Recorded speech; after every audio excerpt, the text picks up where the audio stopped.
বছরের সবচেয়ে শ্রেষ্ঠ রাত হলো লাইলাতুল কদর। কোরআনে হাকিমে সূরা দুখানের 3 এবং 4 নম্বর আয়াত যদি আপনি দেখেন, আল্লাহ রাব্বুল আলামিন ইরশাদ করেছেন, ইন্না আনজালনাহু ফি লাইলাতিন মুবারাকাহ ইন্না কুন্না মুনজিলিন ফিহা ইউফরাকু কুল্লু আমরিন হাকিম। আল্লাহ বলেছেন, আমি নিশ্চয় কোরআনকে নাজিল করেছি, অবতীর্ণ করেছি একটি বরকতময় রাতে। কোন রাতে বরকত নাজিল করেছেন আল্লাহ তাআলা? বরকতময় রাতে কোরআন নাজিল করেছেন আল্লাহ বলেছেন। আর এই বরকতময় রাতটা কোন রাত যে রাতে কোরআন নাজিল হয়েছিল? শবে কদর। কোনো সন্দেহ আছে? কারণ কোরআনের আরেক আয়াত বলছে, ইন্না আনজালনাহু ফি লাইলাতিল কদর, আমি কোরআনকে নাজিল করেছি যে রাতে, সেটা হলো লাইলাতুল কদরে। তাহলে লাইলাতুল কদরে আল্লাহ কোরআন নাজিল করেছেন। আর সূরা দুখানে বলেছেন, আমি একটি বরকতময় রাতে কোরআন নাজিল করেছি। তাহলে এখানে বরকতময় রাত বলতে যে লাইলাতুল কদরকে বোঝানো হয়েছে, সেটা দিনের আলোর মতো পরিষ্কার। ঠিক কিনা বলেন? এরপর আয়াত আল্লাহ বলেছেন, ফিহা ইউফরাকু কুল্লু আমরিন হাকিম, এই বরকতময় রাত যে রাতে কোরআন নাজিল হয়েছে অর্থাৎ লাইলাতুল কদর, সেই রাতেই সমস্ত গুরুত্বপূর্ণ হিকমাপূর্ণ বিষয়গুলো সব ধার্য হয়ে থাকে, নির্ধারণ হয়ে থাকে। এই আয়াতের আলোকে বোঝা যায় মানুষের ভাগ্য সারা বছরের যেটি লিপিবদ্ধ হওয়ার কথা, সারা বছরের যে বাজেট হওয়ার কথা, সেটা হয়ে থাকে লাইলাতুল কদরে, শবে কদরে। বছরের সবচেয়ে শ্রেষ্ঠ রাত হলো লাইলাতুল কদর, যেই রাতে আল্লাহ তাআলা বান্দার ভাগ্য ঠিক করেন। এই রাতে যে ভাগ্য আল্লাহ নির্ধারণ করে থাকেন, সেই নির্ধারণটা যেন আমাদের অনুকূলে হয়, সেই নির্ধারণটা যেন আমাদের জন্য কল্যাণকর হয়। আল্লাহ যেন আমাদের ভাগ্যে ভালো কিছু লেখেন, খারাপ কিছু যেন না লেখেন। আল্লাহ যেন তাকদীরে আমাদেরকে ভালো কিছু দেন, মন্দ কিছু থেকে বাঁচিয়ে রাখেন। সেজন্য আমরা সবাই কামনা করি কি করি না? দ্বিতীয় কথা হলো, ভাগ্য নির্ধারণের জন্য একটা রাত মসজিদে গিয়ে ইবাদত বন্দেগী করলেই আমার ভাগ্য নির্ধারিত হয়ে যাবে বা ভাগ্য ভালো কিছু লেখা হয়ে যাবে ভাগ্যে, এরকম কোনো কথা কোরআন বা হাদিস থেকে পাওয়া যায়? কোরআন হাদিসে কি পাওয়া যায়? সূরা নাহাল আয়াত নম্বর 97। সূরার নাম সূরা নাহাল, আয়াত নম্বর কত? 97। আল্লাহ রাব্বুল আলামিন ইরশাদ করেছেন, মান আমিলা সালিহাম মিনকুম মান আমিলা সালিহাম মিন যাকারিন আও উনসা ওয়া হুয়া মুমিন, পুরুষ হোক আর নারী হোক, যে কোনো ব্যক্তি যদি ঈমানদার অবস্থায় ভালো কাজ করে, পুরুষ হোক কিংবা মহিলা, যে কেউ যদি ভালো কাজ খুঁটে খুঁটে খুঁটে নেক আমল করে, ভালো ভালো নেক কাজ, কোরআন হাদিসে নির্দেশিত কাজ, আল্লাহ যা করতে বলেছেন, রাসূল সাল্লাল্লাহু আলাইহি ওয়াসাল্লাম যা করতে বলেছেন, যদি সে কাজগুলো করে, এমত অবস্থায় করে যে সে ঈমানদার, অর্থাৎ ঈমান থাকতে হবে, ঈমান আছে এই অবস্থায় যদি নেক আমল করে, তাহলে কি হবে? আল্লাহ বলেছেন, ফালানুহাইয়ান্নাহু হায়াতান তাইয়্যিবাহ, তাহলে সেই পুরুষ সে নারীকে আমি পবিত্র জীবন দান করব।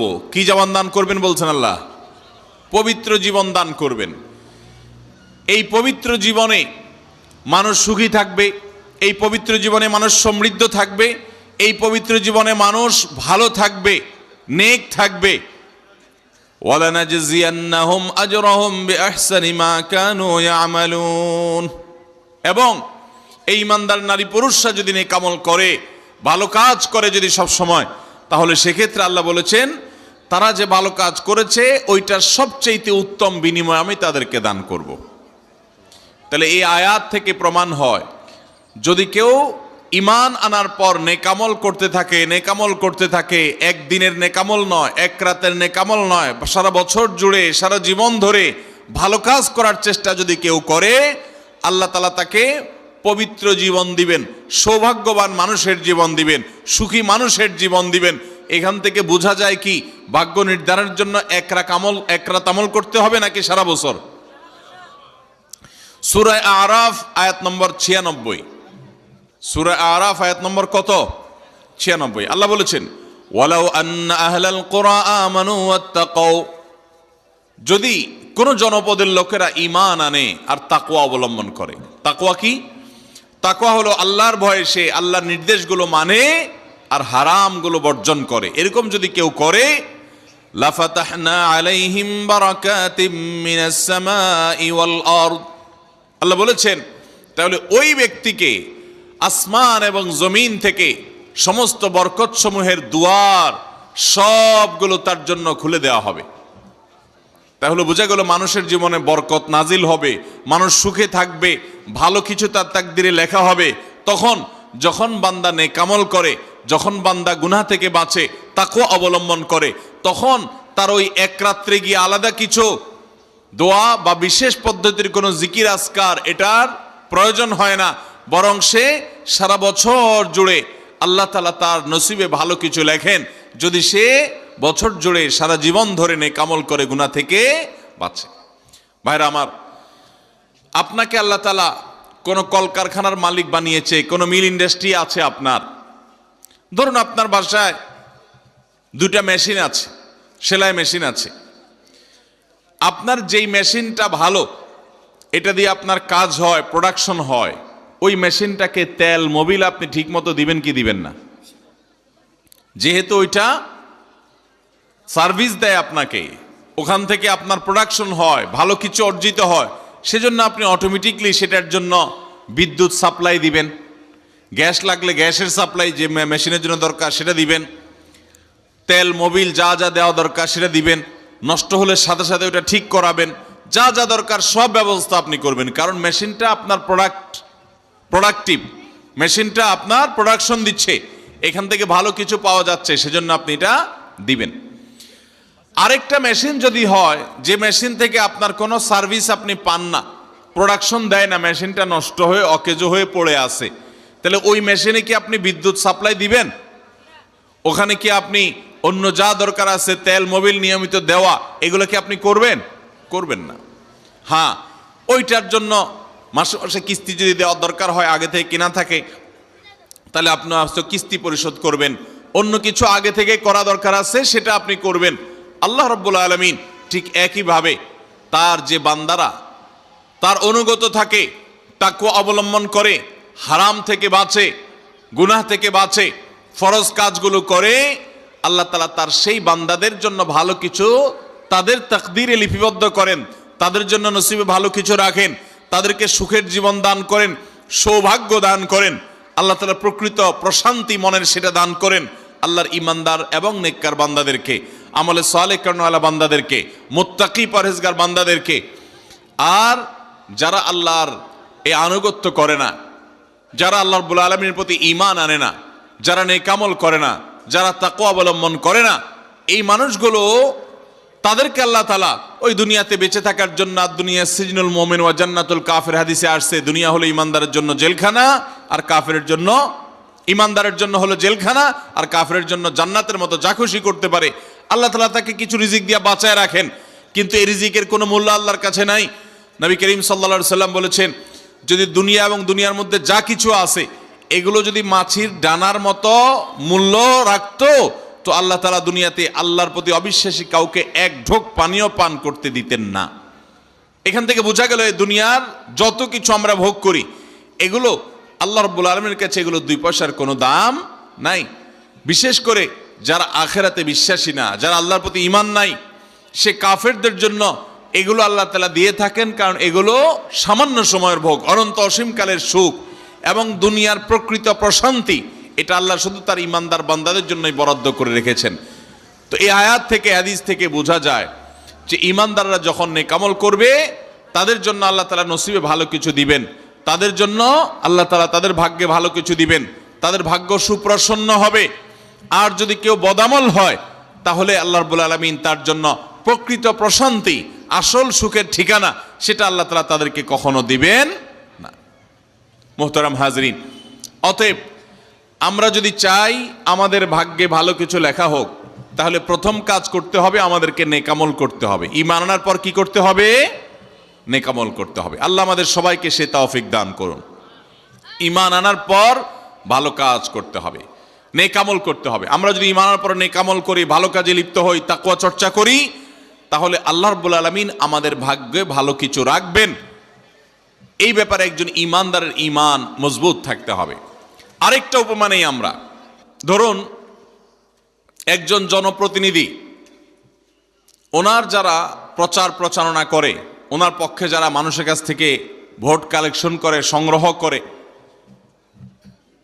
এই জনপ্রতিনিধির কাছে যদি কোনো রিলিফের মাল আসে, সরকারি চাল ডাল ইত্যাদি এসব যদি আসে, তিনি তার এলাকার মানুষদেরকে, ভোটারদেরকে, জনগণ তাদেরকে তিনি, যারা অভাবী, যারা এটার হকদার, তাদেরকে দিবেন। এটা তার দায়িত্ব, কর্তব্য থাকে।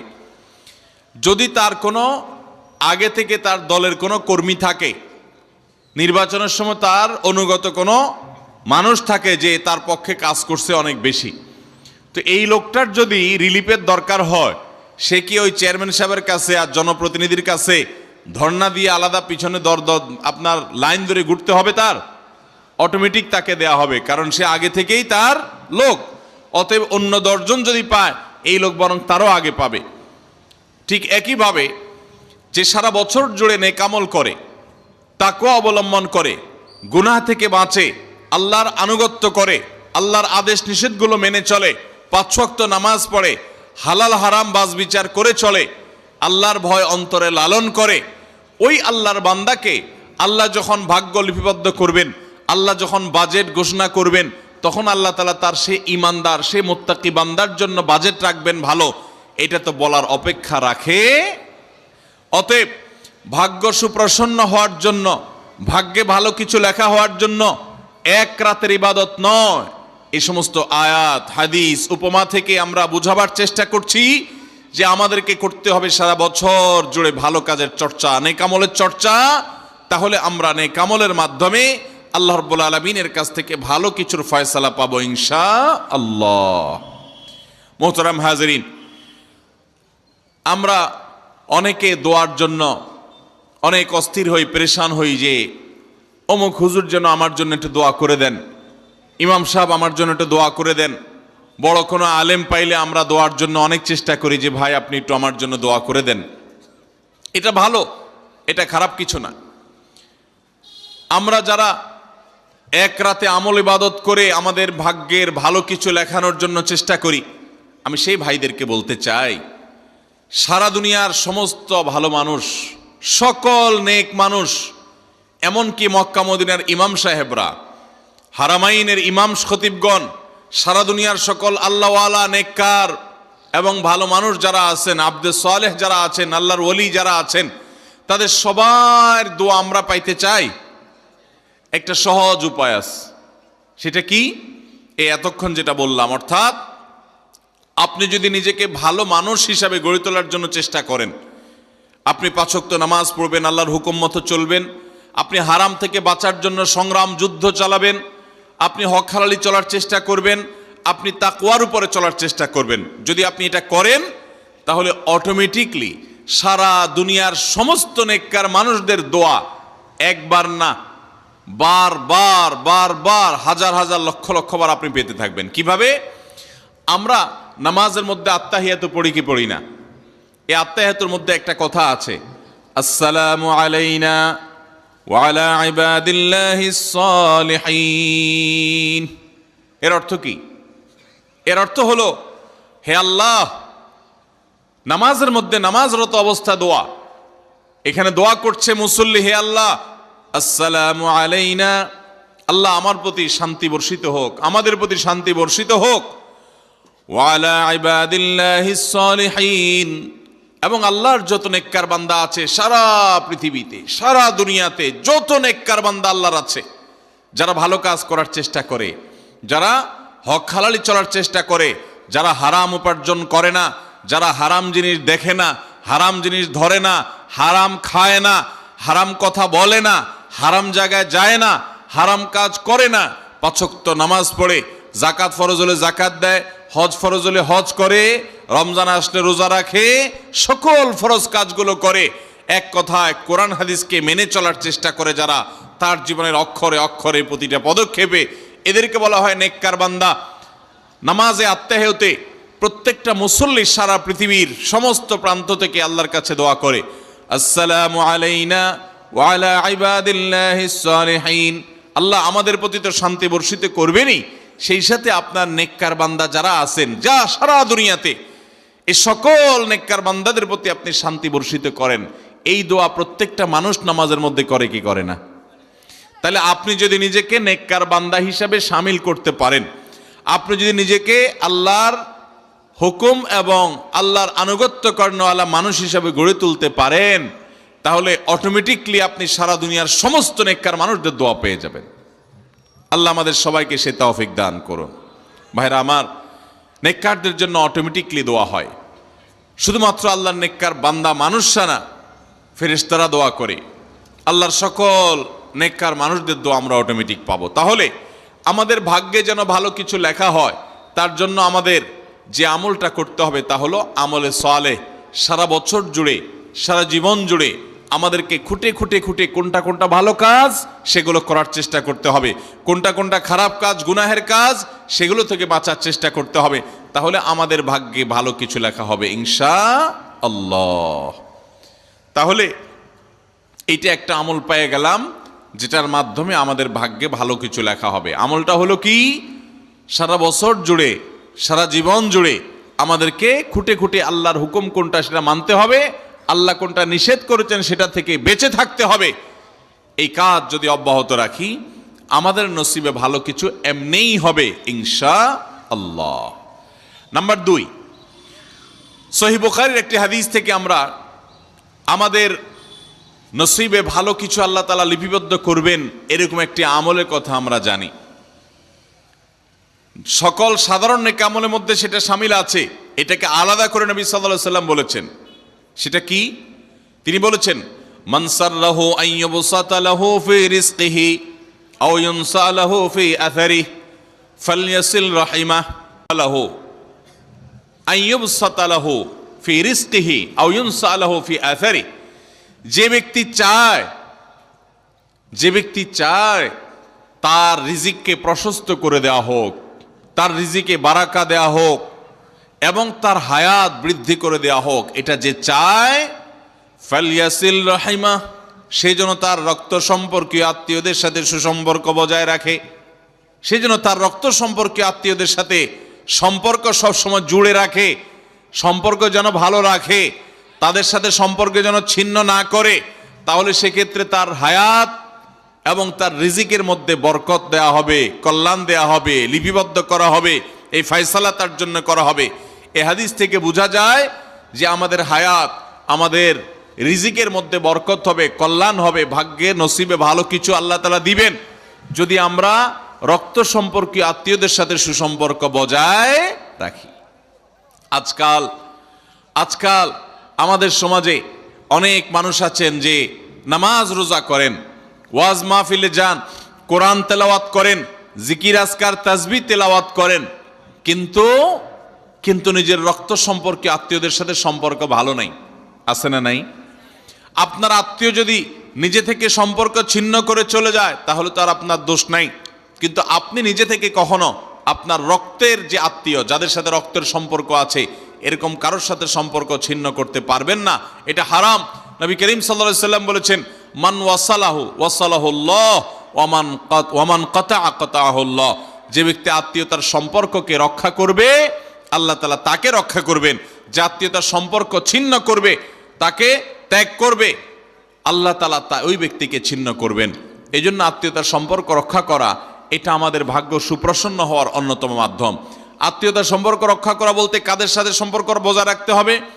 যাদের সাথে রক্তের সম্পর্ক আছে আপনার। তারা কারা? আপনার শরীরে আপনার বাবার রক্ত আছে, রক্ত সম্পর্কীয় আত্মীয়।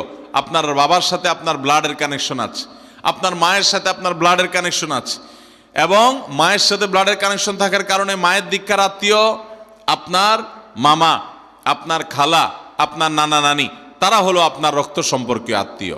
ঠিক একইভাবে আপনার বাবার দিককার রক্ত সম্পর্কে আত্মীয় হলেন আপনার দাদা দাদি, আপনার চাচা, আপনার ফুফু, এবং চাচাতো ভাই বোন, ফুফা না ফুফু, যিনি তার রক্ত আপনার বাবার রক্ত এক, সেজন্য তারা রক্তের আত্মীয়। ভাই বোন তো আছেই। তো এই রক্তের আত্মীয়দের সাথে অনেকে সম্পর্ক বজায় রাখে না, কোনো কারণে সম্পর্ক ছিন্ন করে ফেলে, এটা হারাম। আমরা দুনিয়াতে অনেক বন্ধু বান্ধবের সাথে সম্পর্ক ভালো রাখি, অনেক দোস্তের সাথে সম্পর্ক ভালো রাখি, অথচ আমাদের এই রক্ত সম্পর্কে আত্মীয়গুলোর সাথে সম্পর্ক ভালো রাখা হয় না। মোহতারাম হাজরিন, আমাদের নসিবে আল্লাহ ভালো কিছু দেখ, আমরা সবাই চাই কি চাই না? তাহলে শবে বরাতে রাতভর আপনি দোয়া জিকির আজকার করলেন, কান্নাকাটি করলেন, আর মিলাদ মাহফিল করলেন, আশা করলেন আপনার ভাগ্যে ভালো কিছু লেখা হবে। আপনার ভাগ্যে ভালো কিছু লেখা হবে না যদি আপনি আপনার রক্ত সম্পর্কে আত্মীয় সাথে সম্পর্ক ছিন্ন করে বসে থাকেন। কারণ আপনার জীবনে, আপনার রুজিতে, আপনার ইনকামে, উপার্জনে বরকত হওয়ার পূর্ব শর্ত হলো আপনার এই রক্ত সম্পর্কে আত্মীয়গুলোর সাথে, আত্মীয় স্বজনের সাথে সুসম্পর্ক বজায় রাখা। হ্যাঁ, তারা যদি সুসম্পর্ক বজায় রাখতে গেলে আপনার ক্ষতি করে, আপনাকে বিপদে ফেলে, তাহলে আপনি নিজেকে বাঁচাতে পারেন, আত্মরক্ষার জন্য আপনি দূরত্ব বজায় রাখতে পারেন। কিন্তু তাই বলে তাদের সাথে আপনি সম্পর্ক নষ্ট করে থাকবেন, তাদেরকে ভুলে থাকবেন বা তাদের সাথে সম্পর্ক রাখবেন না, এটা কিন্তু জায়েজ হতে পারে না। ইংল্যান্ডের একটা ইউনিভার্সিটির একটা জরিপের কথা অনলাইনে আমি একবার দেখেছিলাম। এটার উপর একটা প্রতিবেদন দেখেছিলাম যে একটা নামকরা বিশ্ববিদ্যালয়, তারা বিশ্ববিদ্যালয়ের ছাত্রদের মধ্যে একটা সার্ভে তারা চালিয়েছিলেন। তারা দেখতে চেয়েছেন যে ছাত্রদের মধ্যে কারা বেশি হায়াত পায় আর কারা কম পায়। যারা বেশি হায়াত পায় তাদের মধ্যে বৈশিষ্ট্য কি আছে, যারা কম পায় তাদের মধ্যে কোন বৈশিষ্ট্যের অভাব আছে। তো এটা নিয়ে দীর্ঘ অনেক বছরের একটা জরিপ তারা চালিয়েছেন, একটা নিরীক্ষা তারা চালিয়েছেন। সেই নিরীক্ষায় দেখা গেল যে যেই ছাত্ররা দীর্ঘদিন পর্যন্ত হায়াত পেয়েছেন এবং তারা অনেক দিন দুনিয়াতে বেঁচেছেন, তাদের বেশিরভাগই দেখা গেছে, সবাই না, বেশিরভাগই দেখা গেছে যে তারা সাধারণত তাদের পারিবারিক এবং আত্মীয় স্বজন, বন্ধুবান্ধব, অন্যদের সাথে হাসি খুশি, অর্থাৎ মানুষের সাথে সম্পর্ক বজায় রাখছে। আর যারা সম্পর্ক বজায় রাখে নাই, এই মানুষগুলো তাদের তুলনামূলকভাবে প্রথম গ্রুপের চাইতে তারা অনেক আগে দুনিয়া থেকে চলে গেছেন, অনেক আগে তারা মারা গেছেন। এটা প্রত্যেকটা ব্যক্তির ক্ষেত্রে আলাদা আলাদা করে খাটানো যাবে না, এটা একটা টোটাল জরিপের ফসল।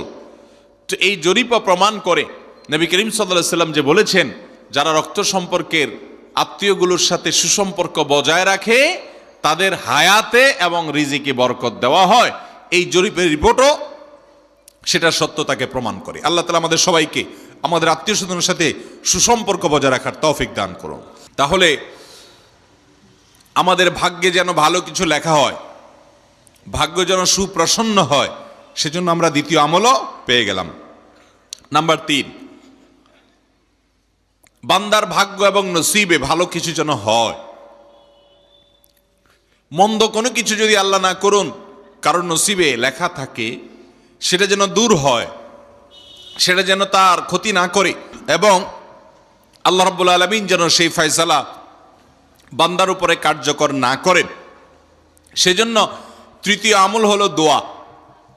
কারণ এই মর্মে মুস্তাদরাকে হাকিমের একটি দোয়া আছে, হাদিস আছে, যে হাদিসে নবী সাল্লাল্লাহু আলাইহি ওয়াসাল্লাম বলেছেন, লা ইয়ারুদ্দু তাকদীর ইল্লা দুআ।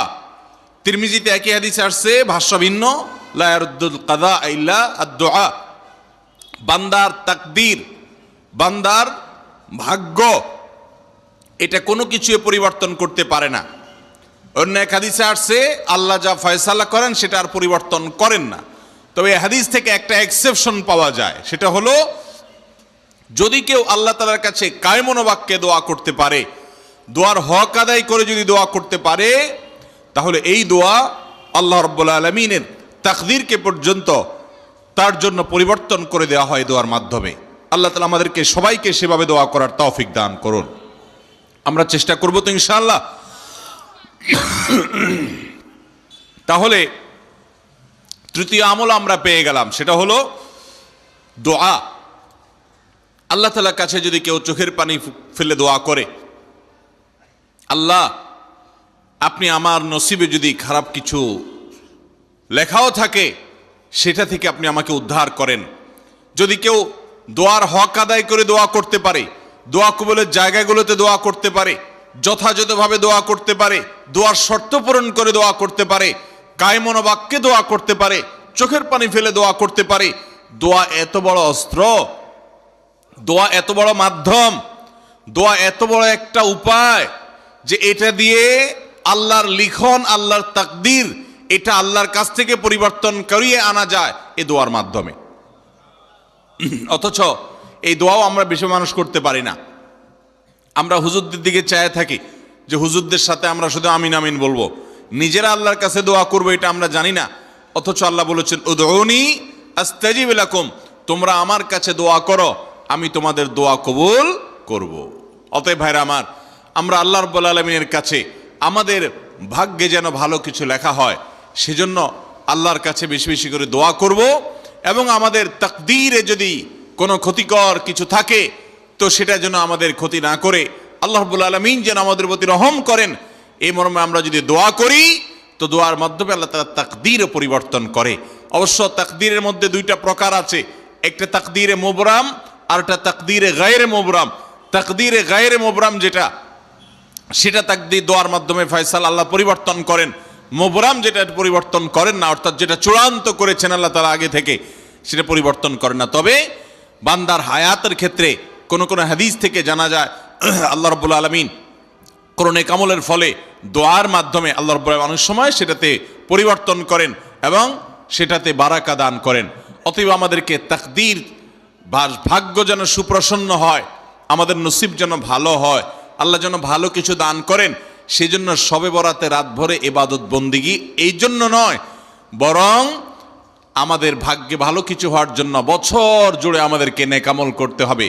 এক রাত ইবাদত বন্দি করলেন, সারা বছর কোন নফল নামাজ, ফরজ নামাজ, অন্যান্য ফরজ কাজ করলেন না, আর আপনি আশা করলেন যে আল্লাহ আপনার জন্য ভাগ্যে ভালো কিছু লিখে দিবে, এটা সঠিক নয়।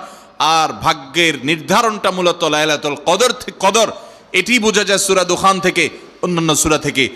অতএব আমাদের সবাইকে আমাদের ভাগ্যে ভালো কিছু লেখার জন্য বেশি বেশি আমাদের 5 ওয়াক্ত ফরজ নামাজ সহ আল্লাহর সমস্ত ফরজ বিধানগুলো মেনে চলতে হবে, হারাম এবং গুনাহের কাজগুলো থেকে বেঁচে চলতে হবে, এবং সেই সাথে আমাদের সবাইকে বেশি বেশি করে, বিশেষ করে নেককারদের কাতারে শামিল হতে হবে। আমি যত বেশি নেককার হতে পারবো, ওই যে নামাজে আত্মেহাতের মধ্যে নেককারদের দোয়া পাবো, আমার প্রতি শান্তি আল্লাহর এমনি বর্ষিত হবে।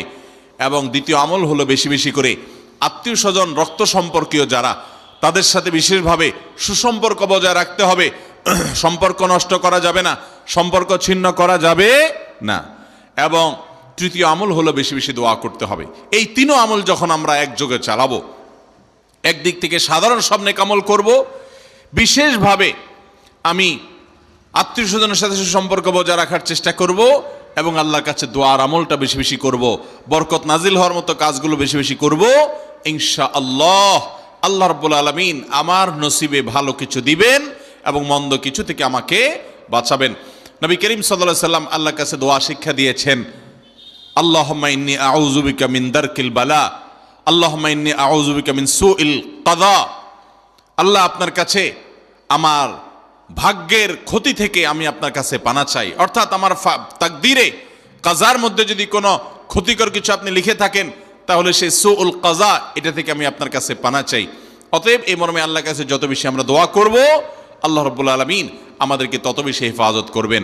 আল্লাহ তাআলা আমাদের নসিবে দুনিয়া এবং আখিরাতে, ইহকালে এবং পরকালে ভালো কিছু লেখেন, আমাদের নসিবে যেন ভালো কিছু হয় সেই তৌফিক আল্লাহ তাআলা আমাদেরকে দান করেন। আমরা সবাই আমলগুলো করব তো ইনশাআল্লাহ।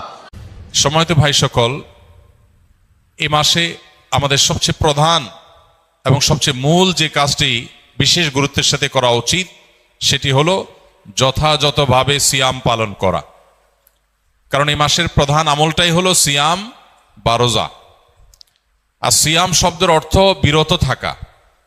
অতএব আমাদেরকে এই মাস আল্লাহ রাব্বুল আলামিন সিয়াম পালন করার নির্দেশ দিয়ে মূলত বিরত থাকার অভ্যাস আমাদের গড়ে তুলবার সুযোগ দিয়েছেন। অতএব যথাযথভাবে সিয়াম পালন করার মানে হলো সিয়ামকে তার স্ট্রাকচারাল দিকটাকে খেয়াল করার পাশাপাশি তার ফিনিশিং এর দিকটাকেও খেয়াল করতে হবে। সিয়ামের বা রোজার বাহ্যিক স্ট্রাকচারাল দিকটা তো একেবারেই পরিষ্কার। সুবহে সাদিক থেকে নিয়ে ফজরের ওয়াক্ত হয় তখন থেকে নিয়ে সূর্যাস্ত পর্যন্ত এই পুরো সময় পানাহার এবং যৌনতা, এটা থেকে বিরত থাকা, এটাই হলো সিয়ামের মূল স্ট্রাকচার। এটা ঠিক রাখার পাশাপাশি আমরা যখন সিয়ামকে অর্থবহ করার জন্য অন্য সব নিষিদ্ধ বিষয়গুলো থেকেও বিরত থাকবো, বেঁচে থাকবো, তখন ইনশাআল্লাহ সিয়াম আমাদের আরো বেশি কার্যকর, আরো বেশি যথাযথ, আরো বেশি আমাদের জন্য জান্নাত লাভের কারণ হবে, জাহান্নাম থেকে মুক্তির কারণ হবে ইনশাআল্লাহ বিইذনিল্লাহ। এই জন্য সিয়াম সাধনা করে এই পুরো মাস জুড়ে সকল প্রকার গুনাহ থেকে বেঁচে থাকা, এটা আমাদের অন্যতম একটা কর্তব্য। নবী করিম সাল্লাল্লাহু আলাইহি সাল্লাম বলেছেন, রুব্বা সাইমিন লাইসা লাহু মিন সিয়ামিহি ইল্লাল জু'। বহু রোজাদার আছে যাদের রোজা ক্ষুধার্ত থাকা ছাড়া আর বিশেষ কোনো কাজে আসে না। আমরা যেন সেই হতভাগা মানুষদের কাতারে শামিল না হই। আল্লাহ রাব্বুল আলামিন আমাদের সবাইকে সেই তৌফিক দান করুন। প্রিয় ভাইরা আমার, এই জন্য মুখ দ্বারা গীবত, মিথ্যা, পরনিন্দা, ঝগড়া, যত রকমের নিষিদ্ধ কর্ম আছে সেগুলো থেকে বিরত থাকা, হাত দিয়ে, পাও দিয়ে, অন্য অঙ্গ প্রত্যঙ্গ দিয়ে সকল প্রকার গুনাহ থেকে বেঁচে থাকা, এটা হবে আমাদের রমাদানের অন্যতম একটা গুরুত্বপূর্ণ পদক্ষেপ। এটা যদি করতে পারি তাহলে রমাদান মাসের সিয়াম পালন সার্থক হবে, সফল হবে ইনশাআল্লাহ বিইذনিল্লাহ। আল্লাহ আমাদের সবাইকে সকল প্রকার গুনাহ থেকে বেঁচে থাকার তৌফিক দান করুন। সিয়ামের উদ্দেশ্য যে তাকওয়া অর্জন করা, সে তাকওয়া হাসিল হওয়ার জন্য, সে তাকওয়া অর্জন হওয়ার জন্য সকল প্রকার গুনাহের পথগুলো বন্ধ করা, এটা অত্যন্ত গুরুত্বপূর্ণ। গুনাহের পথগুলো যদি খোলা থাকে তাহলে এই সিয়াম অর্থবহ হবে না, এই সিয়াম যথাযথ হবে না, এই সিয়াম আমাদের জন্য কার্যকর হবে না। এই জন্য আমরা চেষ্টা করব সর্বোচ্চ সকল গুনাহ থেকে বেঁচে থাকার। রব্বে করিম আমাদের সবাইকে সেই তৌফিক দান করুন। প্রিয় ভাইরা আমার, এই মাস আসার পরও যদি আমরা আমাদের গুনাহগুলো আল্লাহর কাছে মাফ করাতে না পারি, চোখের পানি ফেলে, দোয়া করে, কান্নাকাটি করে, সিজদায় গিয়ে একান্তে নিরিবিলি আল্লাহর সাথে যদি এই মাসেও কথা বলতে না পারি, তাহলে জীবনে আর কখনো এই সুযোগ হওয়ার আশা বড় দুরূহ। এর চেয়ে হতভাগা আল্লাহর জমিনে আর কেউ নেই, যে ইসলাম গ্রহণ করার পর মুসলিম হয়েও রমাদানের সুফলটা আদায় করতে পারল না। তার চেয়ে হতভাগা আর কেউ নেই। এই জন্য শুধুমাত্র এই গতানুগতিক সিয়াম আর তারাবি নয়, বরং এর পাশাপাশি আল্লাহর কাছ থেকে গুনাহগুলোকে মাফ করাবার জন্য আমাদের বিশেষ প্রচেষ্টা থাকতে হবে। ইফতারের আগে চোখের পানি ফেলে, কায় মনোবাক্যে দুহাত তুলে, প্রাণ উজাড় করে আল্লাহর কাছে আমরা দোয়া নিবেদন করব। এবং সাহরি খেতে উঠলে ভোর রাতে তখন দোয়ায় মনোনিবেশ করব। চলতে ফিরতে, উঠতে বসতে আল্লাহকে স্মরণ করব। মোবাইলে, সোশ্যাল মিডিয়াতে বিভিন্ন চোখের জেনা, কানের জেনা, বিভিন্ন রকমের যে গুনাহগুলো হয় সেগুলোর পথগুলো সব বন্ধ করব ইনশাআল্লাহ। তবে এই রমাদান আমাদের তাকওয়া হাসিলের কারণ, এই সিয়াম আমাদের তাকওয়া অর্জনের কারণ এবং আমাদের জীবনকে পরিবর্তনের কারণ হবে ইনশাআল্লাহ বিইذনিল্লাহ। আল্লাহ রাব্বুল আলামিন আমাদের সবাইকে এই রমাদানের সর্বোচ্চ সদ্ব্যবহার করার তৌফিক দান করুন। লাইলাতুল কদর বা শবে কদর যেটাকে আমরা বলি, এই লাইলাতুল কদরে দাঁড়িয়ে বেশি বেশি নফল নামাজ পড়বো আমরা, দীর্ঘ রুকু, দীর্ঘ সিজদা, দীর্ঘ কেরাতে, দৃঢ়স্থিরতার সাথে, সৌন্দর্যের সাথে। তো কোরআন তেলাওয়াত বেশি বেশি করা, দোয়া করা, জিকির আজকার করা, আল্লাহর কাছে আল্লাহ স্মরণ করা, এগুলোর মধ্য দিয়ে আমরা রাতকে কাটাবো। লাইলাতুল কদরে বিশেষ আমল বলতে একটা দোয়াই শুধু হাদিস দ্বারা আমরা জানতে পারি, সেটা হলো নবী করিম সাল্লাল্লাহু আলাইহি সাল্লাম মা আয়েশা রাদিয়াল্লাহু তাআলা আনহাকে শিখিয়েছেন যে লাইলাতুল কদর পেলে তিনি যেন এই দোয়া পড়েন, আল্লাহুম্মা ইন্নাকা আফুউন তুহিব্বুল আফওয়া ফা'ফু আন্নি। আল্লাহ, আপনি ক্ষমাশীল, ক্ষমাশীলতাকে আপনি পছন্দ করেন, অতএব আমাকে ক্ষমা করুন। এই দোয়া আমরা বেশি বেশি পড়বো। এর বাইরে লাইলাতুল কদরের বা শবে কদরের আলাদা কোনো নামাজের ফরম্যাট নাই যে এত সংখ্যক রাকাত পড়তে হবে এবং প্রথম রাকাতে অমুক সূরার সাথে অমুক সূরা এতবার, দ্বিতীয় রাকাতে তমুক সূরা এতবার, এরকম কোনো বাধ্যবাধকতা নেই। যে কোনো সূরা দিয়ে অন্য যে কোনো সাধারণ নামাজের মতো করে আমরা লাইলাতুল কদরের নামাজ পড়তে পারি। আর এর জন্য আলাদা কোনো নিয়ত নেই যে নাওয়াইতু আন উসাল্লিয়া সালাত লাইলাতুল কদর বা লাইলাতুল কদর নামাজ পড়ছি, এরকম কোনো আলাদা নিয়ত দরকার নেই। আমি লাইলাতুল কদরে পড়ছি, আমার মাথায় আছে, এটুকুই নিয়ত ইনশাআল্লাহ যথেষ্ট হবে এবং সুন্দরভাবে সালাত আদায় করা, নামাজ পড়াটাই হলো গুরুত্বপূর্ণ। লাইলাতুল কদরে গুরুত্বপূর্ণ বিষয়গুলো ধার্য হয়। আল্লাহ তাআলা সূরা দুখানের একেবারে শুরুতে বলেছেন, ফিহা ইউফরাকু কুল্লু আমরিন হাকিম। লাইলাতুল কদরে সব গুরুত্বপূর্ণ বিষয়গুলোকে ধার্য করা হয়। এই জন্য লাইলাতুল কদরে গুরুত্বপূর্ণ বিষয় যেন আমার নসিবে আল্লাহ লেখেন, আল্লাহ যেন তাকদিরে ভালো কিছু দেন, আমরা আল্লাহর কাছে দোয়া করব। এবং সেই সাথে তাকদিরে যেন ভালো কিছু হয় সেজন্য নেক আমল করবো ইনশাআল্লাহ। যে যত বেশি নেক আমল করবে এবং যে যত বেশি গুনাহ থেকে বেঁচে থাকবে, আল্লাহ তাআলা তার জন্য তত বেশি কল্যাণের ফয়সালা, ভালোর ফয়সালা করবেন।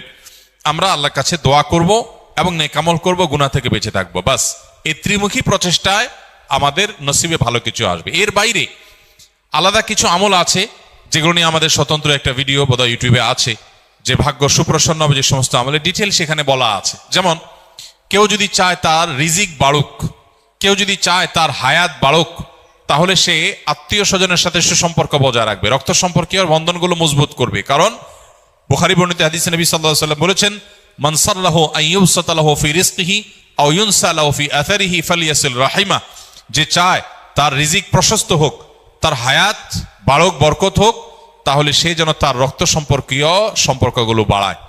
ঠিক তেমনি ভাবে জীবনে বারাকা লাভের যে সমস্ত উপায়গুলো আছে, যে কোনো কাজ বিসমিল্লাহ দিয়ে শুরু করা, কুল্লু আমরিন যি বালিন লাম ইউবদা বিবিসমিল্লাহি ফাহুয়া আবতার আও আকতা আও কামা ওয়ারাদা ফিল হাদিস। কোন গুরুত্বপূর্ণ কাজ আল্লাহর নাম নিয়ে শুরু করলে সেখানে বরকত হয়। অতএব আমার নসিবে ভালো কিছু হওয়ার জন্য এই আমার হাদিস বর্ণিত আমলগুলোকে আমরা ফলো করতে পারি। আর জেনারেলি কথা হলো নেক আমল বেশি করা, গুনাহ থেকে বেঁচে থাকা, আর নসিবে ভালো কিছু দেওয়ার জন্য আল্লাহর কাছে দোয়া করা। লা ইয়ারুদ্দুত তাকদীর ইল্লা দুআ, কারণ তাকদীর এটা দোয়া দ্বারায় ক্ষেত্র বিশেষে পরিবর্তন হয়, হাদিস দ্বারা প্রমাণিত। এই জন্য গভীরভাবে আল্লাহর কাছে দোয়া মনোনিবেশ করতে হবে। রমাদানের শেষ দশকের বিশেষ আমল নবী করিম সাল্লাল্লাহু আলাইহি সাল্লামের জীবনী থেকে যেটা আমরা প্রায়, সেটা হলো যে আম্মা জান আয়েশা রাদিয়াল্লাহু তাআলা আনহা থেকে বর্ণিত, নবী করিম সাল্লাল্লাহু আলাইহি সাল্লাম রমজানের শেষ দশক যখন শুরু হতো তখন তিনি কি করতেন? কানান নবী সাল্লাল্লাহু আলাইহি সাল্লাম ইদা দাখালাল আশর, রমজানের শেষ দশক যখন শুরু হতো, আহইয়া লাইলা, নাম্বার 1, তিনি রাত জেগে ইবাদত করতেন। অনেক মুহাদ্দিসগণ, অনেক হাদিস বিশারদগণ বলেছেন এর অর্থ হলো রাতে তিনি ঘুমোতেন না শেষ দশক। আবার অনেক মুহাদ্দিসগণ বলেছেন কুমিল লাইলা ইল্লা কালিলার উপর আমল করে সামান্য ঘুমাতেন, বেশিরভাগ রাতে ইবাদত করতেন। তাহলে 1 নম্বর আমল হলো শেষ দশকের প্রতিটা রাত জেগে ইবাদত করা। নাম্বার 2, ওয়াইকাযা আহলাহ, নফল আমলের জন্য অন্য কোনো সময় পরিবারকে ডেকে তুলতেন না, কিন্তু রমজানের শেষ দশক পরিবারকে ঘুম থেকে ডেকে তুলতেন ইবাদতের জন্য। তার মানে পরিবারকে ইবাদতের জন্য উদ্বুদ্ধ করতে হবে। 3 নম্বর, ওয়াশাদ্দা মিজারাহ, তিনি ইবাদতের জন্য কোমর বেঁধে নিতেন। কোমর বেঁধে নেওয়ার একটা অর্থ করেছেন অনেক হাদিস বিশারদ, স্ত্রী সহবাস থেকে দূরে থাকতেন। আরবরা এরকম কোমর বেঁধে নেওয়া বলতে এরকম ইঙ্গিত করে থাকে। আবার অনেক মুহাদ্দিসগণ এর ব্যাখ্যা করেছেন যে কোমর বেঁধে নেওয়া মানে আমরা যেরকম বলি কোমর বেঁধে ইবাদত করা, কোমর বেঁধে নেমে যাওয়া কোনো কাজে, তার মানে সর্বোচ্চ মেহনত এবং পরিশ্রম সাধনা করতেন ইবাদতের জন্য। আর অন্য আরেকটি হাদিসে আসছে, কানা ইয়াজতাহিদু ফীহি মা লা ইয়াজতাহিদু ফি গায়রি, নবীজি শেষ দশকে ইবাদতের জন্য এত বেশি পরিশ্রম করতেন, বছরে অন্য কোন সময় ইবাদতের জন্য এত পরিশ্রম করতেন না। অথচ আমরা শেষ দশকে বেশিরভাগ মানুষ হয় গ্রামের বাড়ি যাওয়ার নিয়ে ব্যস্ত, গ্রামের বাড়ি যাওয়ার পরে বিভিন্ন বাড়িতে বাড়িতে ঘোরার, গ্রামে গ্রামে ঘোরার নিয়ে ব্যস্ত, আর শহরে যারা আছি তারা কেনাকাটা, শপিং ইত্যাদিতে ব্যস্ত। তো এটা হলো আমাদের শেষ দশকের অভ্যাস, যেটা হাদিসের একেবারে বিপরীত। শেষ দশক হওয়া উচিত প্রথম দশক, দ্বিতীয় দশকের চাইতে বেশি ইবাদতে বেশি মনোযোগী হওয়া উচিত আমাদের শেষ দশকে। আল্লাহ আমাদেরকে তৌফিক দান করুন। ভাইরা আমার, ইস্তেগফার সকল সমস্যার সমাধান। ইস্তেগফারের ভিতরে সবচেয়ে শ্রেষ্ঠ ইস্তেগফার হলো সাইয়্যিদুল ইস্তেগফার। সাইয়্যিদুল ইস্তেগফারটা যদি মুখস্থ না পারেন, অন্তত লিখিত ভার্সনটা পড়েন। সাইয়্যিদুল ইস্তেগফারের যে অর্থ, এটার যে মর্ম, বড় হৃদয়গ্রাহী ভাই, বড় মর্মস্পর্শী। ইমানদার এটার অর্থের দিকে তাকায় যদি পড়ে তো তার অন্তর না গলে পারে না। যে ব্যক্তি ইস্তেগফারকে আঁকড়ে ধরবে, এটাকে কন্টিনিউয়াসলি করবে, ইস্তেগফার কখনো ছাড়বে না, সবসময় তার মধ্যে ইস্তেগফার অব্যাহত থাকবে, ওই ব্যক্তিকে আল্লাহ রাব্বুল আলামিন বিভিন্ন পেরেশানি থেকে সারপ্রাইজড হওয়ার মতো এমন এমন পথ বের করে দিবে যে সে চিন্তাও করে নাই। তার পেরেশানি থেকে মুক্তির পথ আল্লাহ তাআলা দেখায় দিবেন। ইস্তেগফার কিভাবে করবেন ভাই? ইস্তেগফার এমন একটা আমল, এটা ছাড়া তো আমাদের উপায় নাই ভাই। ইস্তেগফার আমাদের দুনিয়ার পেরেশানি দূর করবে, আখিরাতের পেরেশানি দূর করবে। দুনিয়ার পেরেশানি আমাদের বিপদ আপদ মুসিবত, এগুলো রিজিকের অনটন অভাব এগুলা, আর আখিরাতের পেরেশানি হলো আমাদের পাপ গুনাহ এগুলা।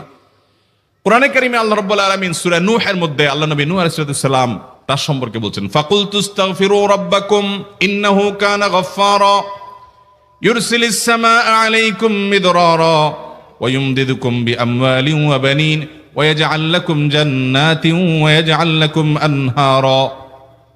তিনি বলেন, আমি বলেছি আমার জাতিকে তোমরা ইস্তেগফার কাছে ইস্তেগফারটা করতে থাকো। রুটি রুজি নাই, চাকরি নাই, ইনকাম নাই, ব্যবসা খারাপ যাচ্ছে, পেরেশানি হচ্ছে, ইস্তেগফার ধরো। কি হবে?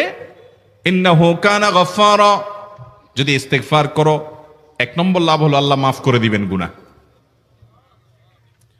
ইউরসিলিস সামাআ আলাইকুম মিদরারা, যাতে ফসল ভালো হয়, রিজিক ভালো হয়, সেই ব্যবস্থা আল্লাহ করবেন। ওয়া ইউমদিদুকুম বিআমওয়ালিন ওয়া বানিন, ছেলে মেয়ে হয় না অথবা ভালো ছেলে মেয়ে নাই, আল্লাহ তাআলা নেক সন্তান দিয়ে তোমাকে শক্তিশালী করবেন, সম্পদ দিয়ে শক্তিশালী করবেন। ওয়া ইয়াজআল লাকুম জান্নাতিন ওয়া ইয়াজআল লাকুম আনহারা, আল্লাহ তাআলা প্রসবন দিবেন, ফসল দিবেন, বরকত দিবেন রুজিতে। কিসের মাধ্যমে? ইস্তেগফার। কিসের মাধ্যমে ভাই? ইস্তেগফার। আহা, ইস্তেগফারের আমল আমাদের দেশে মানুষ আমরা জানি না ভাই। এটাও আরবদেরকে আমি দেখেছি, সারাক্ষণ তারা অবসর সময়গুলোতে ইস্তেগফার করতে থাকে। আস্তাগফিরুল্লাহ ওয়া আতুবু ইলাইহি, আস্তাগফিরুল্লাহ, আস্তাগফিরুল্লাহ। মানে কি? আল্লাহর কাছে আমি ক্ষমা প্রার্থনা করি, আল্লাহর কাছে আমি মাপ চাই, আল্লাহর কাছে আমি তওবা করি, আল্লাহর দিকে আমি ধাবিত হই, আল্লাহর কাছে আমি ফিরে যাই।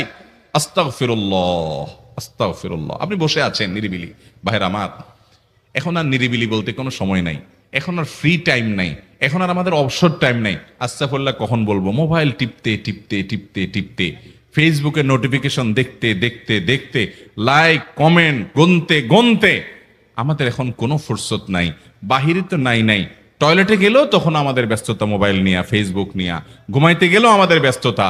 ও ভাই আমার, অথচ আমার হায়াত শেষ হয়ে যাচ্ছে, আমল নামার শূন্য খালি, ফেসবুক টিপাটিপিতে পরিপূর্ণ। আল্লাহর কাছে কি নিয়ে যাবেন? ইস্তেগফার করবেন তো ইনশাআল্লাহ? অবসর সময় ইস্তেগফার করবেন তো ইনশাআল্লাহ? নিরিবিলি আছেন, একাকী আছেন, ইস্তেগফার চালায় দেন। 10 সেকেন্ড টাইম পাইছেন, ইস্তেগফার শুরু করে দেন।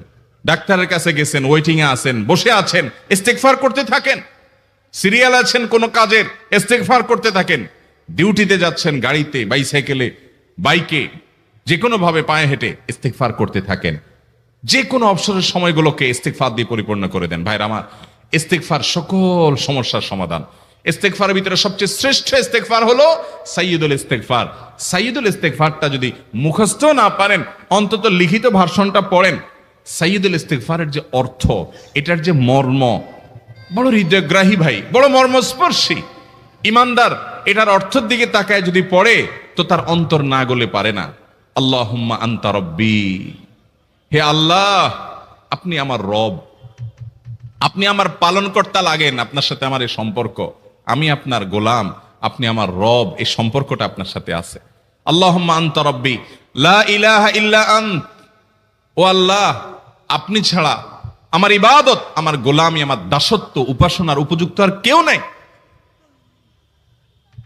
আল্লাহুম্মা আনতা রব্বি লা ইলাহা ইল্লা আন্ত খালাকতানি, আপনি আমাকে সৃষ্টি করেছেন, ওয়া আনা আবদুক, আল্লাহ আমি আপনার গোলাম। দেখেন কিভাবে আল্লাহর সাথে সম্পর্কটার কথা বলা হচ্ছে মুহাব্বতের সাথে। খালাকতানি ওয়া আনা আবদুক, আল্লাহ আপনি আমাকে সৃষ্টি করেছেন আর আমি আপনার গোলাম। ওয়া আনা আলা আহদিকা ওয়া ওয়া'দিকা মাস্তাতা'তু, আল্লাহ আপনার সাথে যে অঙ্গীকার করেছিলাম, আলাস্তু বিরব্বিকুম, আপনি জিজ্ঞেস করেছেন, আলমে আরওয়াহাতে আমরা বলেছি বালা, হ্যাঁ আপনি আমার রব। আপনাকে রব হিসাবে স্বীকৃতি দিয়ে আপনার গোলামি করার যে অঙ্গীকার আমরা করেছি, কালিমাতুশ শাহাদা যে আমরা পাঠ করেছি, এই যে আপনার সাথে কৃত অঙ্গীকার, রব হিসাবে স্বীকৃতি দেওয়ার পর, গোলাম হিসাবে মেনে নেওয়ার পর, আমি আপনার যে গোলামি করার কথা ছিল, ওয়া আনা আলা আহদিকা ওয়া ওয়া'দিকা মাস্তাতা'তু, যতটুকু পারছি আমি সে ওয়াদার উপরে থাকার চেষ্টা করছি আল্লাহ।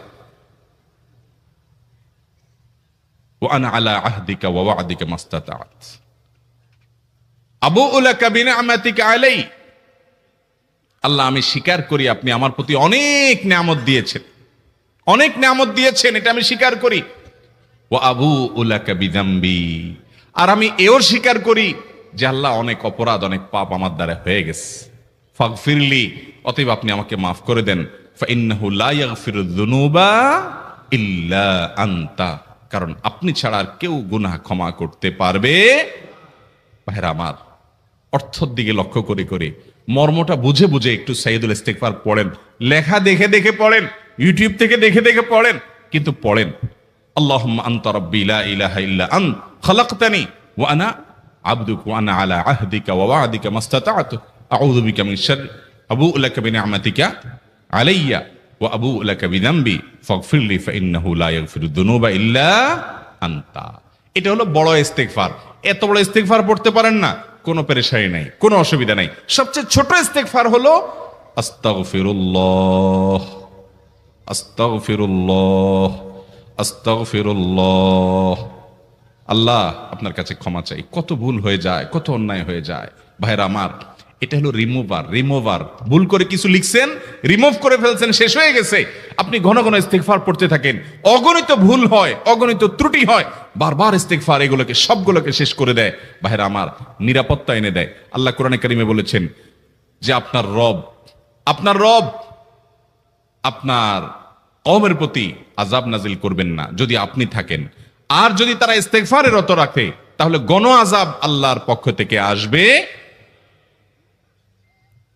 অতএব ভাইরা আমার, ইস্তিগফার বেশি বেশি করতে হবে।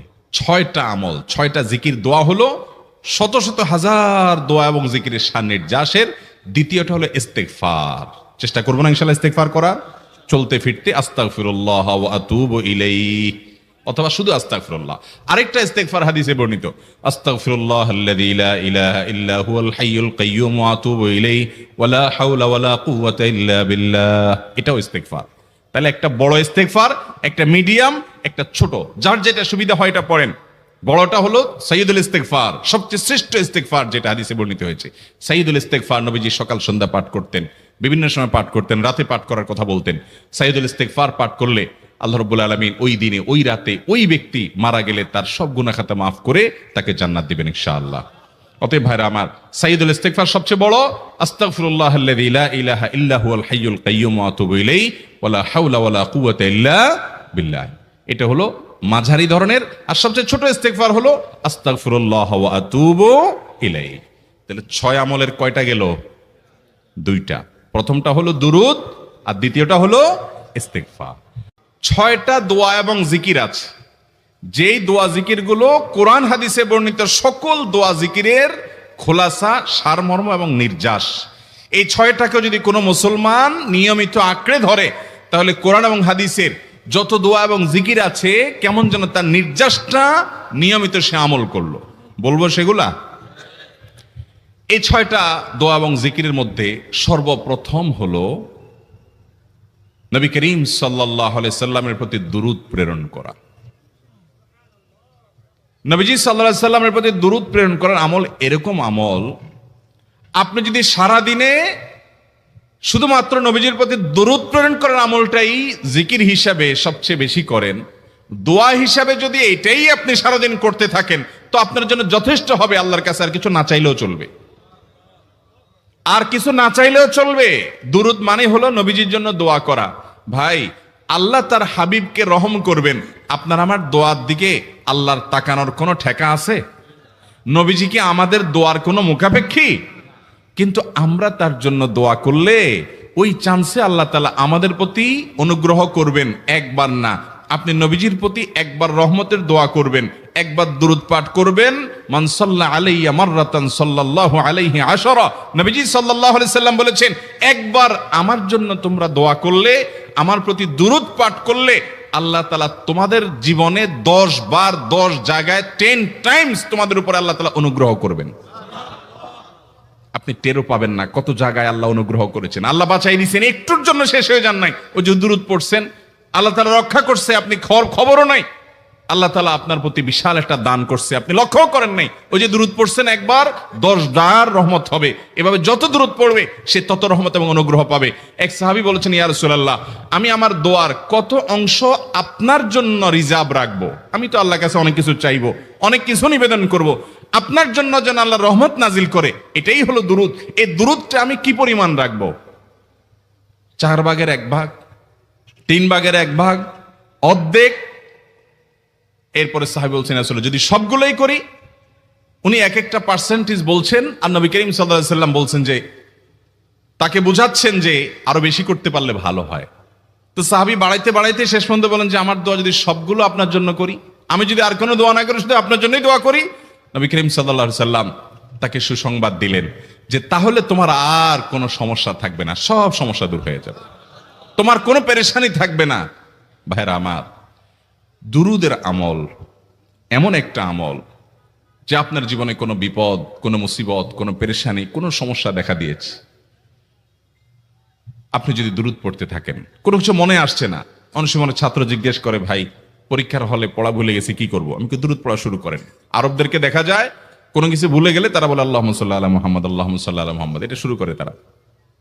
কারণ নবী করিম সাল্লাল্লাহু আলাইহি সাল্লাম এর হাদিস থেকে স্পষ্টভাবে, একটি নয় বহু হাদিস থেকে প্রমাণিত, যে ব্যক্তি দুরুদটা নিয়মিত পাঠ করবে, সালাত আলা নবীটাকে যে ব্যক্তি আঁকড়ে ধরবে, সব সময় তার মুখ থেকে সালাত সালাত সালাম চলতে থাকে, এই ব্যক্তির সকল গুনাহ আল্লাহ মাফ করে দিবেন, সকল পেরেশানি আল্লাহ তাআলা মুক্ত করে দিবেন।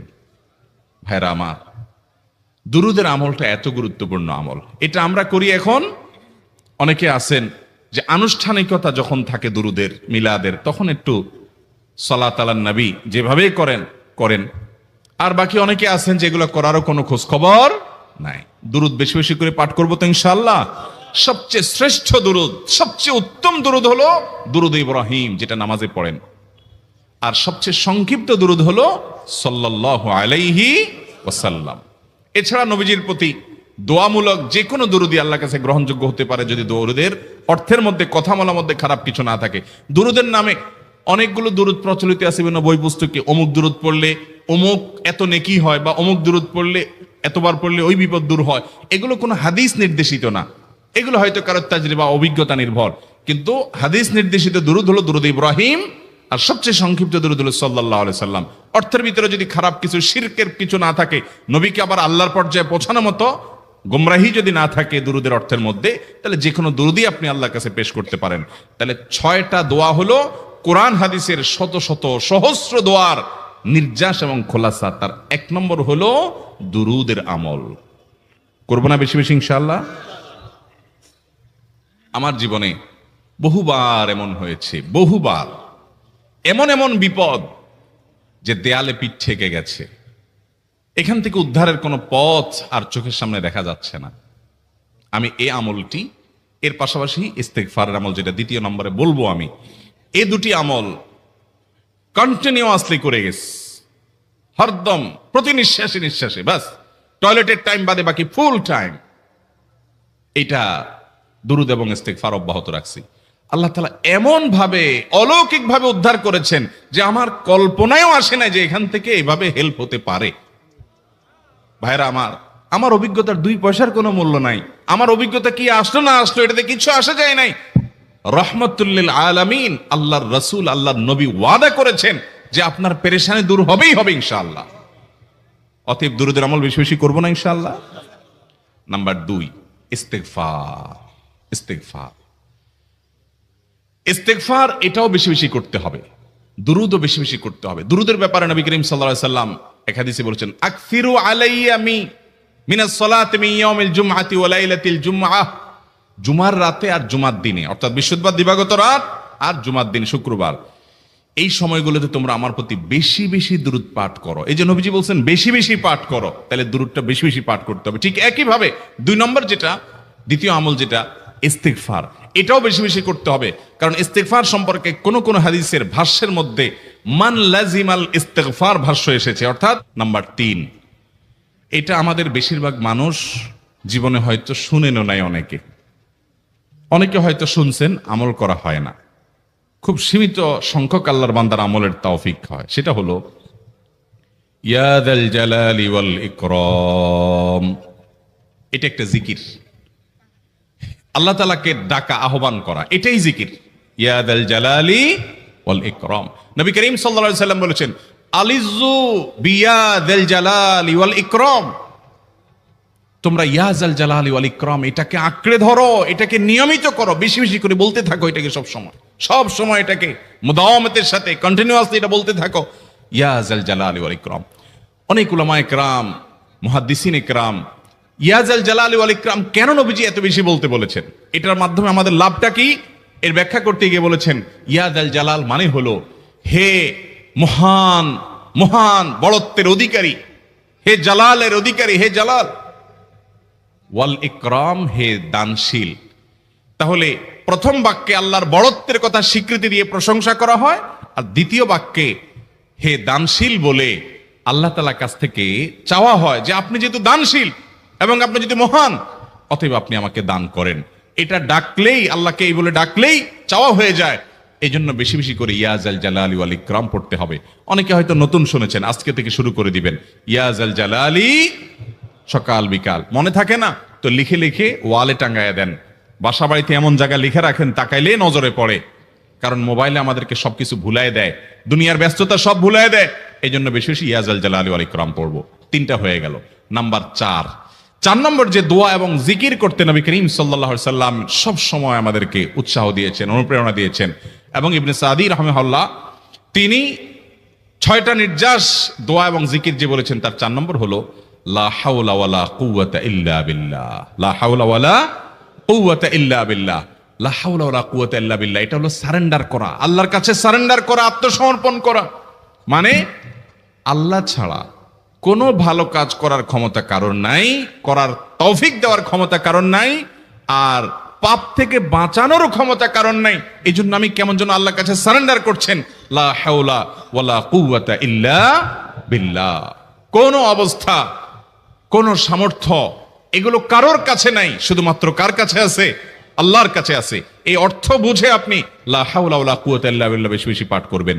নবী করিম সাল্লাল্লাহু আলাইহি সাল্লাম বলেছেন, তোমাদেরকে কি আমি জান্নাতের একটা ভান্ডারের খোঁজ দিব, খবর দিব, যেটা জান্নাতের ভান্ডার, সওয়াব টওয়াব না, সাধারণ অল্প স্বল্প সওয়াব না, পুরো জান্নাতের ভান্ডারের সন্ধান দিয়ে দিব। সাহাবা ইকরাম তো চাইতেনই সেটা। নবীজি সাল্লাল্লাহু আলাইহি সাল্লাম তখন বলেছেন যে লা হাওলা ওয়ালা কুওয়াতা ইল্লা বিল্লাহ, এটা হলো কানজুম মিন কুনুজিল জান্নাহ, জান্নাতের ভান্ডার সমূহের মধ্যে থেকে একটা বড় ভান্ডার হলো লা হাওলা ওয়ালা কুওয়াতা ইল্লা বিল্লাহ। অতএব এই আমলটাও বেশি বেশি করবেন। 4 নম্বর আমল হয়ে গেল। দুরুদের আমল 1, ইস্তিগফার আমল 2, ইয়া জাল জালালি ওয়াল ইকরাম 3, লা হাওলা ওয়ালা কুওয়াতা ইল্লা বিল্লাহ। কয়টা হলো? 4। 5 নম্বর আমল হলো দোয়া ইউনুস। দোয়া ইউনুস জানা আছে তো? লা ইলাহা ইল্লা আনতা সুবহানাকা ইন্নী কুনতু মিনাজ জালিমিন। ভাইরা আমার, অর্থের দিকে তাকায়া মাঝে মধ্যে মোবাইল টোবাইল সব ফালায় রেখে একটু আল্লাহর সাথে কথা বলবেন, আল্লাহর সাথে একটু কানেক্টেড হওয়ার চেষ্টা করবেন, আল্লাহর সাথে একটু সংযুক্ত হওয়ার চেষ্টা করবেন। ডিসকানেক্টেড তো পুরো লাইফটা কাটাই দিলেন, একটু কানেক্টেড হওয়ার চেষ্টা করেন। প্রতিদিন কিছু সময় বসে একটু জিকির করেন, চলতে ফিরতে একটু আল্লাহকে সময় দেন। আপনি উপকৃত হবেন, আপনার কল্ব জিন্দা হবে, আমল নামা সওয়াবে পরিপূর্ণ হবে। লা ইলাহা ইল্লা আনতা সুবহানাক ইন্নী কুনতু মিনাজ জালিমিন। অর্থের দিকে তাকান, কত মর্মস্পর্শী। লা ইলাহা ইল্লা আনতা, আল্লাহ আপনি ছাড়া কোনো সত্যিকারের মাহবুদ নাই, উপাস্য নাই। সুবহানাক, আপনি পবিত্র, আমি আপনার পবিত্রতা জ্ঞাপন করছি। ইন্নী কুনতু মিনাজ জালিমিন, তবে আমি সেসব মানুষদের অন্তর্ভুক্ত যারা নিজের প্রতি নিজে জুলুম করেছে, অবিচার করেছে, অন্যায় করে আমার নিজের পায়ে নিজে কুড়াল মেরেছি বহু। অতএব আপনি আমাদের প্রতি রহম করেন। এই দোয়া পাঠ করে আপনারা সবাই জানেন আল্লাহর একজন নবী, তিনি জীবনের সবচেয়ে কঠিন পরিস্থিতির মুখোমুখি হয়ে এমন বিপদে পড়েছেন যে বিপদ থেকে উদ্ধারের কোনো পথ ছিল না। দুনিয়াবী সকল সিস্টেম বলবে যে সমুদ্রে নিক্ষেপিত হয়ে বিশাল বড় সমুদ্রের প্রাণী মাছের পেটে চলে গেলে সে মানুষ আবার বাঁচে কিভাবে? মুহূর্তের ভিতরে তো মারা যাবে অক্সিজেনের অভাবে। এইটাই দুনিয়ার সিস্টেম বলে।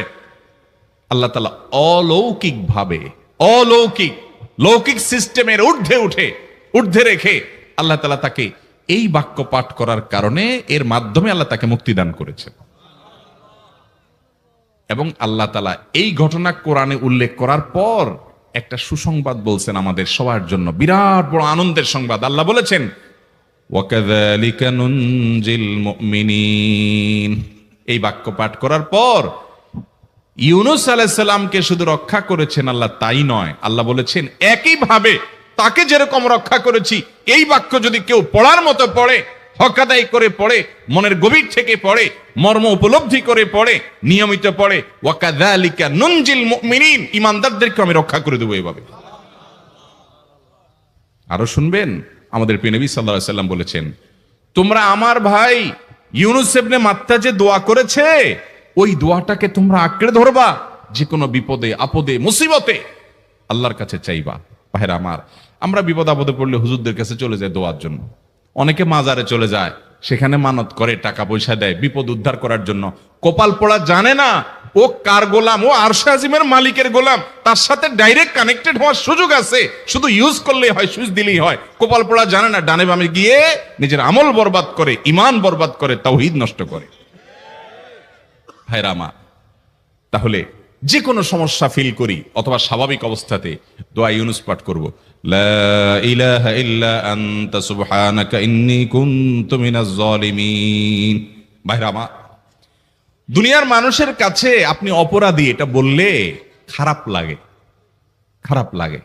আপনি একটা অফিসে চাকরি করেন, দুর্নীতি করে চুরি করে ধরা পড়ছেন, বসের কাছে যে মাপ চাইছেন, স্যার ভুল হয়ে গেছে, আর কখনো করব না, লোভে পড়ে করে ফেলছি, বিপদে পড়ছিলাম, টাকা টানছিল স্যার, আর কোনোদিন করব না, মাফ করে দেন স্যার, চাকরিটা রাখেন স্যার।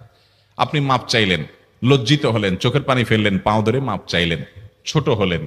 এই ছোট হওয়ার পরে আপনার চাকরি যদি টিকেও যায়, বস যদি আপনাকে মাফ করেও দেন, তারপরেও কি আপনার কাছে ভালো লাগবে? না এত বড় একটা অঘটন ঘটলো, ছোট হলেন, সবার সামনে লজ্জিত হলেন, অনুতপ্ত হলেন, ধরা পড়লেন, মাপ চাইতে হলো, এজন্য আপনার খারাপ লাগবে না?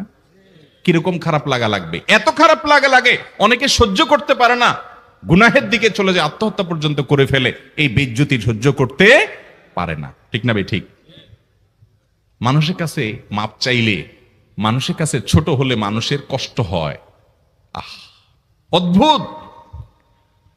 আরশে আজিমের মালিকের কাছে সেজদায় পড়ে চোখের পানি ফেলে যদি স্বীকার করেন, ও মালিক, নামাজ পড়ি নাই, বড় জুলুম করেছি, কাবিরা গুনাহ করেছি, ও মালিক, হারাম জিনিস দেখে ফেলেছি, খারাপ জিনিস শুনে ফেলেছি, পাপ করেছি, অপরাধ করেছি মালিক, জাহান্নামের যে বিবরণ হাদিসে আসছে, এটা সহ্য করার ক্ষমতা আমার নাই, আপনি আমাকে মাফ করে দেন। এইভাবে যদি আল্লাহর কাছে একটু চোখের পানি ফেলে দোয়া করেন, একটু দোয়া করে দেখেন, আল্লাহর শপথ করে বলছি, আপনার জীবনে সবচাইতে আনন্দের মুহূর্ত হবে তখন, যেদিন এরকম দোয়া করতে পেরেছেন, চোখের পানি ফেলতে পেরেছেন। দুনিয়ার মানুষের কাছে ছোট হলে মানুষের মনটা সংকীর্ণ হয়, ছোট হয়, মানুষ অপমান বোধ করে, খারাপ লাগে। মালিকের কাছে যদি কেউ মাপ চায়, চোখের পানি ফেলে, ইস্তেগফার করে, ছোট হয়, তাহলে তার অন্তরে আরো আনন্দ অনুভব হয়। সালহাতু সঙ্গে বুদি দিল খরাশ, আজমোদে এক জামানা খাকে বাস। পাথর হয়ে বহুকাল ছিলে ভাই, কিছু কালের জন্য একটু মাটি হওয়া আসো, একটু মাটি হয়ে দেখো, পাথর হয়ে তুমি যতটা আনন্দিত হয়েছো, পুলকিত হয়েছো, পরিতৃপ্ত হয়েছো, আরশে আজিমের মালিকের শপথ করে বলছি, আল্লাহর কাছে মাটি হয়ে, ছোট হয়ে, তুচ্ছ হয়ে, অপমানিত হয়ে, ক্ষমা চেয়ে, ইস্তেগফার করে তুমি যখন লা ইলাহা ইল্লা আনতা সুবহানাকা ইন্নী কুনতু মিনাজ জালিমিন, নিজে পাপ করেছো এটা স্বীকার যখন করবে, তখন আল্লাহ তাআলা শুধু মাফ করবেন না, তোমাকে ঈমানের স্বাদ দিবেন, তুমি সাথে সাথে অন্তরে সেটা অনুভব করবা। ভাইরা আমার, আল্লাহর দিকে ধাবিত হবে তো ইনশাআল্লাহ, গুনাহের, পাপের, অপরাধের পথ ছেড়ে আসবো তো ইনশাআল্লাহ। লা ইলাহা ইল্লা আনতা সুবহানাকা ইন্নী কুনতু মিনাজ জালিমিন। কোরআন হাদিসের নির্যাসের 5 নম্বর আমল দোয়া ইউনুস। নবীজি সাল্লাল্লাহু আলাইহি সাল্লাম বলেছেন, আমার ভাই ইউনুস আলাইহিস সালাম, তিনি আল্লাহর কাছে এটা পড়ে যেরকম বিপদ থেকে রক্ষা পেয়ে গেছেন, তোমরা আমার ভাই ইউনুস আলাইহিস সালামের দোয়াটা বেশি বেশি পড়বা, ওইটাকে তোমরা আঁকড়ে ধরবা, তোমাদেরকে আল্লাহ তাআলা উদ্ধার করবেন। আল্লাহ কোরআনে ওয়াদা করেছেন, ওয়া কাযালিকা নুনজিল মুমিনিন, এভাবে আমি ঈমানদারদেরকে রক্ষা করব। অতএব ভাইরা আমার, বিপদ আপদে ওই মাজারে দৌড় দিবেন না, হুজুরের কাছে দোয়া চান, এটাতে দোষের কিছু নাই, কিন্তু সবকিছুর আগে আপনি নিজে নিজের মালিকের কাছে চান। আমরা অনেকে দোয়া করি না, কেন করি না? আমরা মনে করি যাই রে, আমি এত গুনাহগার মানুষ, আমার দোয়া কবুল হবে? এই জন্য হুজুরের কাছেই শুধু যায়, যে হুজুর যদি কিছু বলে দেয়। আল্লাহর কাছে ডাইরেক্ট চাইলে যে পাওয়া যাবে, এটা অনেক মুসলমান বিশ্বাস করে না, ভালো করে জানে না। ভাইরা আমার, আল্লাহ কোরআনে বলেছেন, উদউনি উদউনি আস্তাজিব লাকুম, তোমরা আমার কাছে দোয়া করো, আমি কবুল করব। ওয়াদা করেছেন আল্লাহ তাআলা। আমার রব কি ওয়াদার খেলাফ করে? আমাদের রব ওয়াদার খেলাফ করে? ইন্নাহু লা ইউখলিফুল মিআদ, তিনি ওয়াদার খেলাফ করেন না। তিনি বলেছেন তোমরা দোয়া করো, হালাল বক্ষণ থাকে, যদি হালাল উপার্জন যদি থাকে, শরীরে যদি হারাম যদি না থাকে, শর্ত আদায় করে দোয়া যদি করেন, দোয়া করে আবার হুলস্থুল যদি না করেন, তাড়াহুড়ো যদি না করেন, দোয়া করে আল্লাহর কাছে দরখাস্ত জমা দিয়ে দেন, দুরূদ পাঠ করেন, শর্ত আদায় করে দোয়া করেন, আপনি যত অপরাধী হন, যত গুনাহগার হন, যত পাপিষ্ঠ হন, আল্লাহ আপনার দোয়া কবুল করবে। আচ্ছা ভাই, আমরা যত খারাপ হই, আপনি নামাজ পড়েন না, আপনি ফিল্ম দেখেন, আপনি হারাম জিনিস দেখেন, আপনি অনেক খারাপ কাজ করেন, গালিগালাজ করেন, মানুষের হক মারেন, যত খারাপ আপনি হন, আপনি ইবলিসের চেয়ে বেশি খারাপ হতে পারবেন? ইবলিসের চেয়ে বেশি খারাপ হওয়ার সুযোগ আছে? খারাপের বাপ সে, তার মতো খারাপ তো আপনি চাইলেও হতে পারবেন না, ঠিক না ভাই? ঠিক। আচ্ছা, এই ইবলিস আল্লাহর কাছে দোয়া করছে কখন? এমন সময় যখন আল্লাহ তাকে নির্দেশ করছে সেজদা করো, আদমের সম্মানে। সেই নির্দেশ সে লঙ্ঘন করেছে, ডাইরেক্ট আল্লাহর সামনে সরাসরি লঙ্ঘন, সরাসরি বিদ্রোহ। আপনার সামনে আপনার ছেলে, আপনার কর্মচারী, আপনার কাজের লোক ডাইরেক্ট যদি একটা জিনিস বলে পারবো না, কি পরিমাণ মেজাজ আপনার গরম হবে চিন্তা করেন। অথচ আপনিও মানুষ, সেও মানুষ, আর আল্লাহ হলেন সৃষ্টিকর্তা, এ হলো সৃষ্টি। সে যুক্তি দেখায়, খালাক্তানি মিন নার ওয়া খালাক্তাহু মিন তিন, আমারে আগুন থেকে তৈরি করছেন, তারে মাটি থেকে তৈরি করছেন, আমি কেন তারে সিজদা করব? তর্ক যুক্তি হাজির করে আল্লাহর নির্দেশকে আল্লাহর সামনে লঙ্ঘন করেছে। কত ডেঞ্জারাস সিচুয়েশন বুঝেন, কি পরিমাণ রাগ আল্লাহ রাব্বুল আলামিন হওয়ার কথা। তার তো গুণবাচক নাম শুধু রহমান রহিম না, তার গুণবাচক নাম আছে কি? কাহার, জব্বার। তো আল্লাহ রাব্বুল আলামিনের এই গুণবাচক নামও তো আছে। তিনি হচ্ছে প্রচন্ড রকমের কাহারের অধিকারী। তো আল্লাহর সামনে ডাইরেক্ট তার আদেশকে লঙ্ঘন করেছে, হঠকারিতা দেখিয়েছে, অহংকার করেছে, দম্ভ দেখিয়েছে, এত বড় বেয়াদবি করেছে। ওই টাইমে আল্লাহ তাআলা তো রাগ হওয়ার কথা। ওই রাগের সময়, ওই কঠিন সময় ইবলিস যখন আল্লাহ তাকে বললেন, যাও ফখরুজ মিনহা ফাইন্নাকা রাজিম, জান্নাত থেকে বের হও, তুমি বিতাড়িত, আল্লাহ রাগ হয়ে তাকে জান্নাত থেকে বের করে দিলেন। ভাইরা আমার, এই রকম সময় পর্যন্ত ইবলিস দোয়া করে বসছে। কি দোয়া করছে? রব্বি আনজিরনি ইলা ইয়াউমি ইউবআসুন, আল্লাহ আমাকে সুযোগ দেন, কিয়ামত পর্যন্ত হায়াতটা দেন আমারে, দোয়া করে বসছে। কিন্তু আল্লাহ তাআলা কি করছেন? আল্লাহ বলছেন, তো বড় সাহস তোর, বেটা মাত্র সিজদা করতে বলছেন করলি না, কমবখত, আবার দোয়া করস? আল্লাহ সেটা বলেন নাই। আল্লাহ কি করছেন? ইন্নাকা মিনাল মুনজারিন, যাও তোমাকে সুযোগ দেয়া হলো। সুবহানাল্লাহ। ইবলিস যদি আল্লাহর রাগ হওয়ার মতো সময়ে, ক্রোধ হওয়ার মতো সময়ে আল্লাহর সামনে আল্লাহর সরাসরি অবাধ্য হয়ে আল্লাহ তাকে বের করে দিচ্ছেন, বিতাড়িত শয়তানকে, ওই টাইমে যদি দোয়া করার পর ইবলিসের দোয়া কবুল হয়, ও মুসলমান, আপনি আল্লাহর গোলাম হিসেবে নিজেকে স্বীকার করেন, আপনি যত পাপিষ্ঠ হন না কেন, আপনার দোয়া কেন কবুল হবে না? আল্লাহর কাছে দোয়া করবো না ইনশাআল্লাহ? ইবলিসই আমাদেরকে বুঝায়, ফুসলায়, তুই কোন মুখে দোয়া করবি আল্লাহর কাছে? তোর নামাজের ঠিক নাই, তোর ইবাদতের ঠিক নাই, এত আকাম কুকাম করস ফেসবুকে, ইউটিউবে, তোর মতো 2 নম্বর একটা মানুষ, কোন মুখে আল্লাহর কাছে দোয়া করবি? থাক, দোয়া করিস না, আমি কেমনে এই মুখ নিয়ে